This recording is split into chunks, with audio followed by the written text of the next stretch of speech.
ये हमारे पास मर्दान बोर्ड का पेपर है और फिज़िक्स का क्लास 10 का, इसके भी 12 मार्क्स हैं।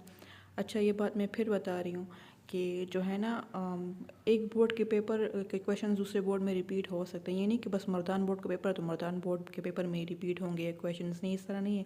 ये बेसिक कॉन्सेप्ट्स होते हैं और बार बार ये रिपीट होते रहते हैं। आप अगर मर्दान बोर्ड से हैं तो आप सिर्फ मर्दान बोर्ड के पेपर्स पे डिपेंड ना करें, बल्कि दूसरे बोर्ड्स के पेपर भी देखें। अच्छा, इसका फर्स्ट MCQ है, the frequency of the wave is 4 hertz, it's time period will be.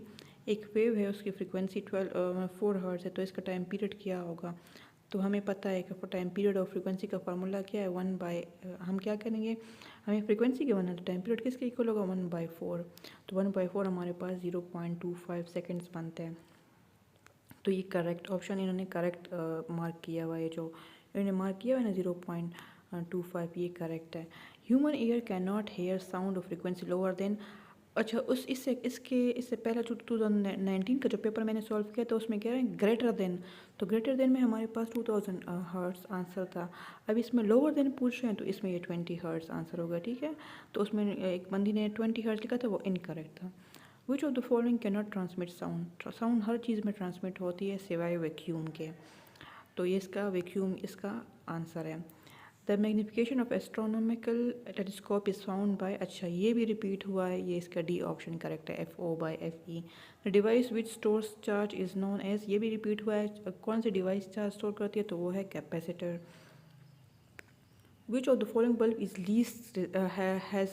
Least resistant, इनमें से कौन सी बल्ब जो है ना उसकी रेजिस्टेंस कम होगी, तो याद रखेंगे ये हमें पावर गिवन है, तो पावर जितनी ज़्यादा होगी रेजिस्टेंस उतनी कम होगी। तो सबसे ज़्यादा पावर किसकी है, तो उसकी रेजिस्टेंस कम होगी। तो सबसे ज़्यादा पावर जो है ना वो 1000 हमें दिख रही है, तो ये इसकी रेजिस्टेंस सबसे कम होगी। Kilowatt hour is the unit of, kilowatt hour किस चीज़ का यूनिट है, वो है एनर्जी का यूनिट, ये भी रिपीट हुआ है।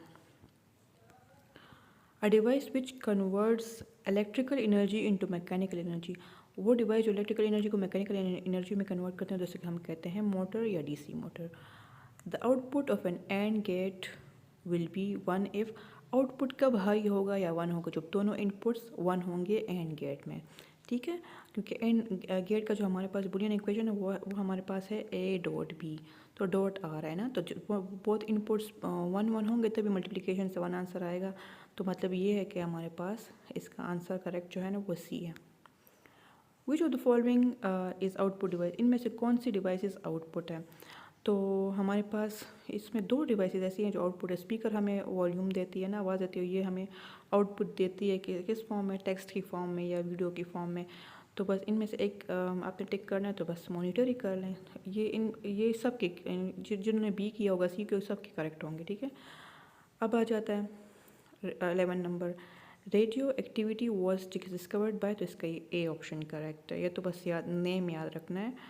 अच्छा, लास्ट MCQ है, which of the following has the greatest power of ionization, तो सबसे ग्रेटेस्ट पावर ऑफ आयनाइजेशन जो है इन्होंने इनकरेक्ट मार्क किया। अल्फा रेस जो है ना वो उनकी आयनाइजेशन जो है ना वो ग्रेटर होती है, और गेमा की जो पेनिट्रेशन ग्रेटर होती है, ठीक है।